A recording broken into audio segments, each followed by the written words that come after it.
Welcome back to Maker's Journey Workshop. I'm Benjamin Davies, and today I'm making a massive fire grate for one of my clients to go in his smokehouse, which means I've got a lot of 1-inch bar I have to form up. They all need to match. And so today I'm going to show you how to form a large bar with these in your shop without the use of power hammers or a hydraulic press.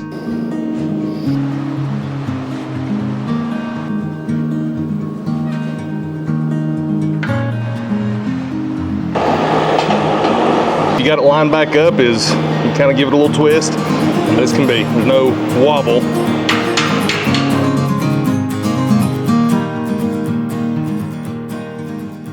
And the first thing we're starting with is this 1-inch bar. It's heavy. The whole purpose for this fire grate is to build coals up for the smoker. So I need to be able to throw large chunks of wood in there, make coals, let the coals fall through, and it needs to stand up to 5 to 6 days a week of abuse. Even when hot, it's a pretty thick bar and it's going to be really hard to move. Here's my hack for working around bending this large bar with the most ease as a one-man shop. I know it's pretty common for a lot of smiths to make jigs that'll fit in their little Hardy tool. I primarily make a lot of the jigs and fixtures that I use to fit in my vise because it's a little heavier and at a more comfortable height for me to use when I'm doing hundreds at a time. Here's one that's left over from this morning. For projects this big that I just need to mount something quick and I need to be sturdy and heavy, I love using the welding table, but you still kind of have to think it out and make sure that you avoid these few things when you're mounting it to your welding table. As you can tell from this shop, my welding table is sandwiched between my plasma table over here and my power hammers over here. I've got about 3 feet of space in this little galley and 3 feet of space between this little galley. Fab work's really not primarily what I do, or at least it wasn't until this job. So I try to conserve as much space as possible. That way I leave the rest of the shop open from door to door when I need to get in here to load big projects. So why is this important? Well, right here on this end of the table would give me the best access because there's nothing encumbering my way. I don't have to worry about those power hammers or that plasma table.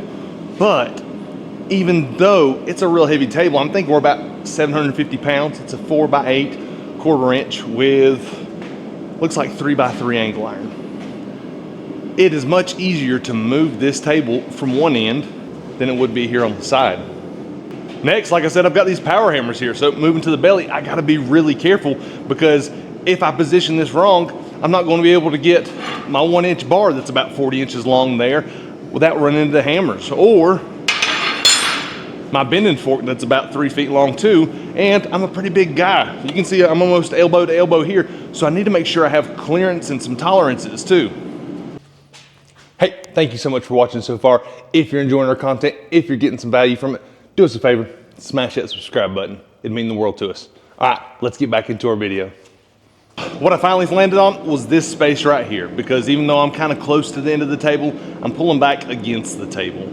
And this space right here, through some experimenting, making sure that I wouldn't have any obstacles in my way, actually proved to be a pretty good space that takes me straight back to the forge and straight between the two hammers, and that way I can bend it up. You also need to be thinking about that second bend and making sure you're not going to have any hang-ups. These things sound silly, but the first time I ever tried to do kind of a table jig, a table fixture, these are some of the obstacles that I encountered that were frustrating because I had to unattach my fixture just to reattach it somewhere else. So here's what my jig looks like welded up to the table.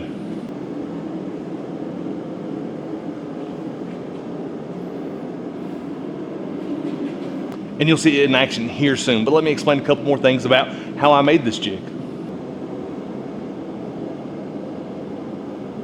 And that's it. I just did a quick sketch based off of the room that I had to work with inside this firebox to maximize what I'd be able to fit through the door and allow plenty of firewood to be in there. We've got a 10-inch clearance underneath so we can scoop coals and gather and harvest coals underneath. And then we've got a huge firebox that's almost 24 inches wide at the top, and it's going to end up being 3 feet deep to just continue to burn coals all day long.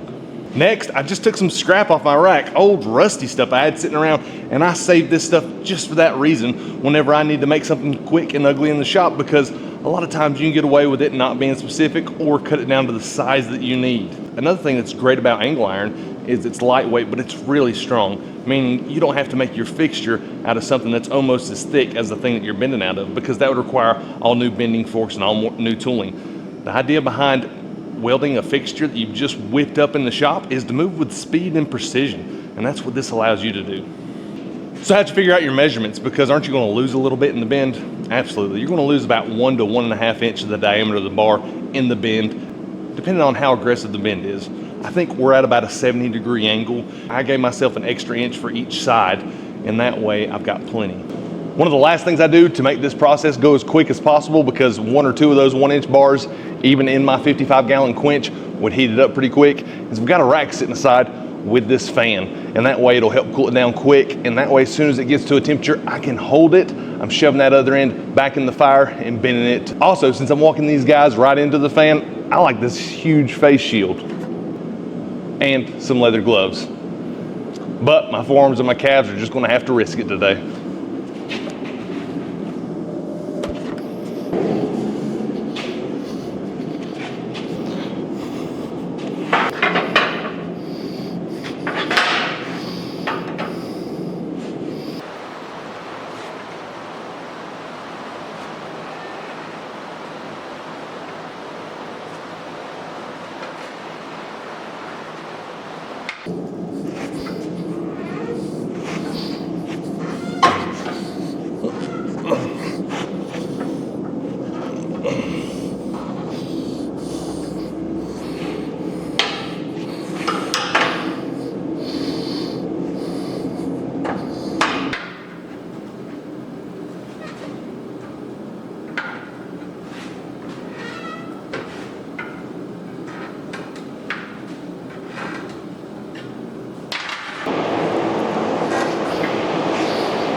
All right, we're gonna let those cool down real quick while we eat lunch. Then we'll shove them back in from the other side and do the same thing.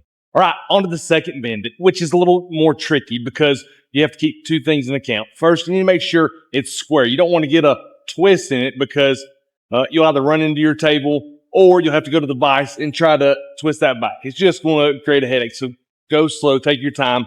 Second problem is you've already got a bend in that first side that's now going to be your handle, and you're not going to have near as much leverage. That's going to be frustrating, especially when working with these larger bars. When it's like a 5/8 or 1/2 inch or smaller, no problem. You put your hip into it and just go.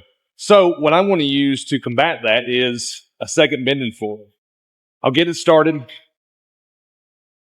and I'll use this one to coax it around the fixture, and then I'll use this one on the back end and just try to find a way that's comfortable for me so I've got some leverage. Big enough fulcrum and you can move the world. So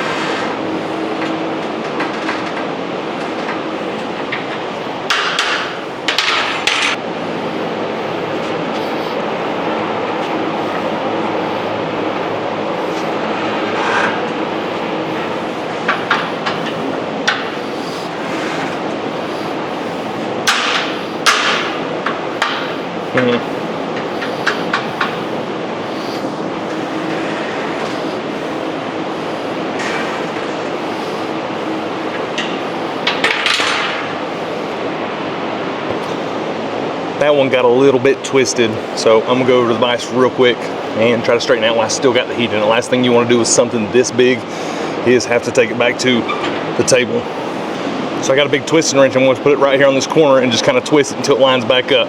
Your time, and the way you tell if you got it lined back up is you kind of give it a little twist. I'm letting this lower corner hang out, and since this is a nice long twisting wrench, just for my thicker stuff, I've got a good bit of leverage.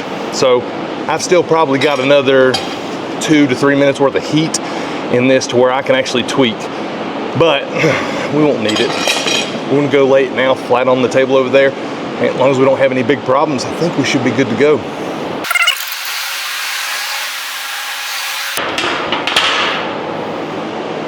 Flat as can be, there's no wobble.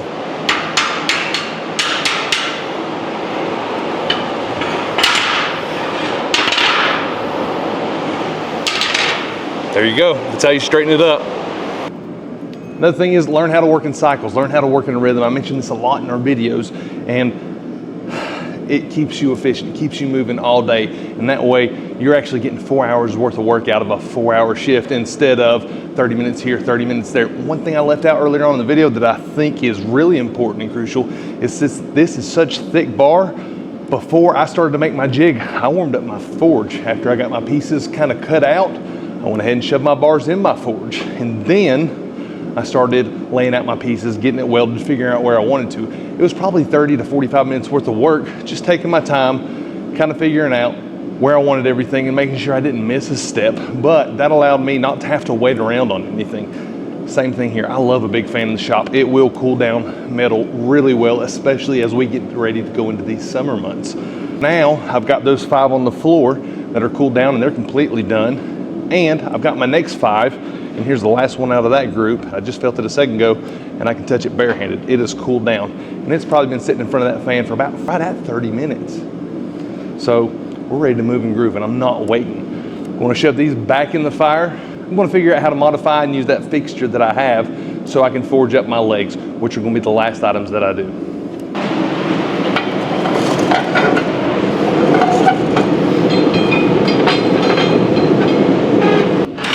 You know, I mentioned this in a lot of our videos, and I'm gonna go ahead and say it's worth mentioning each and every time. Don't be afraid to make mistakes. Don't be afraid to bend that piece up so you can clear the table and then bend back. You know,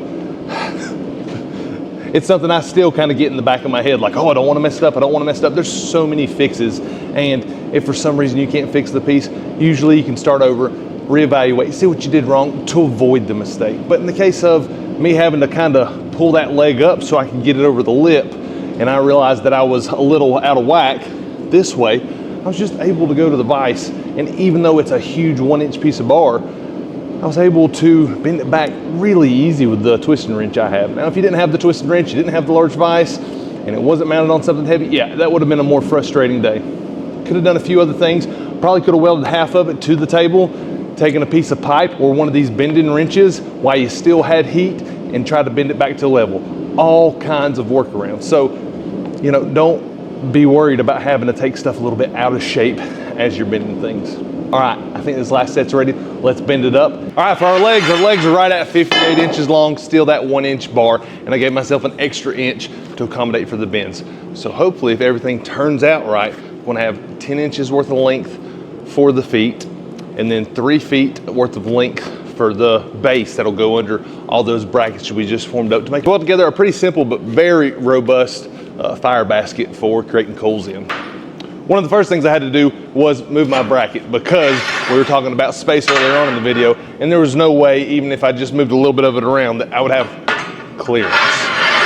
And I needed to be at 90. I'm just reusing my same bracket. I cut it up, ground that smooth, and I'm gonna come here now and kind of figure out where I can be, where I'm not going to run into anything, and then also a good place where I can still have the leverage and ability to work it.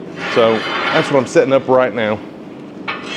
You know, obviously when it's all said and done, you're gonna have to cut this up and take it off. So try to be mindful of how much weld you're putting in there just to save yourself some trouble in the future. You obviously don't wanna fully bead this thing up, and in case you hadn't noticed and it needs to be explained, make sure you're not throwing any weld on the inside where you're laying out stuff unless you're gonna take the extra time to blend and polish so it doesn't obstruct or cause any problem when you're bending around the jig.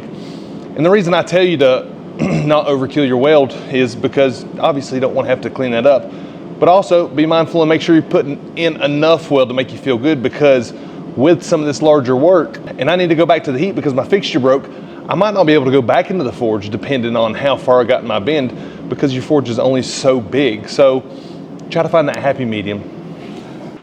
Definitely using my hip on this to help me out. Then as I get around and it's all on the table,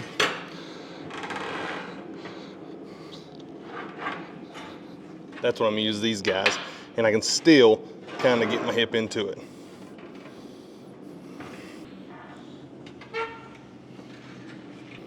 Very cool. All right, we're gonna let this cool down and we'll flip this one around.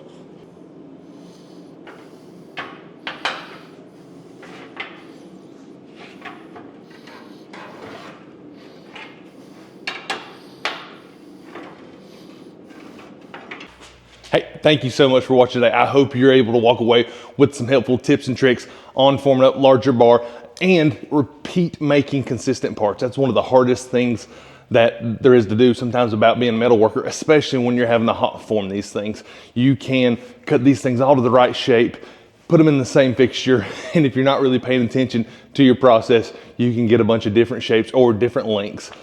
Get out there, give it a try, and we'll see you next week. I'm Benjamin Davies, and this is Maker's Journey Workshop.